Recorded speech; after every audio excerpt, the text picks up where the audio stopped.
আসসালামু আলাইকুম এভরিওয়ান।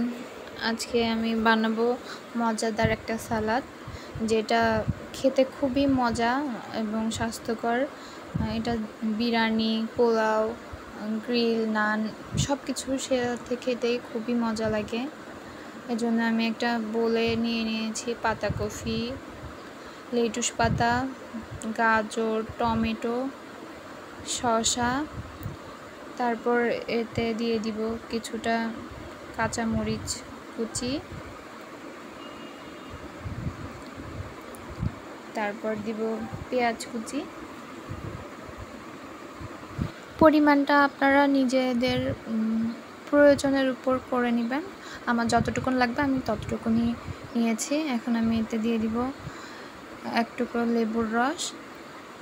লেবুর রসটা ভালোভাবে দেওয়া হয়ে গেলে আমি এখানে মিক্স করব আধা চা চামচের মতো তান্দুরি মশলা আর কিছুটা লবণ পরিমাণ মতো দিতে হবে, আর সামান্য পরিমাণে সরিষার তেল। সব কিছু দেওয়া হয়ে গেলে ভালোভাবে মিক্স করে নিতে হবে। ভালোভাবে মিক্স করা হয়ে গেলেই এটা খাওয়ার জন্য তৈরি মজাদার সালাদ রেসিপি। সবাইকে অসংখ্য ধন্যবাদ এত সময় আমার সাথে থাকার জন্য।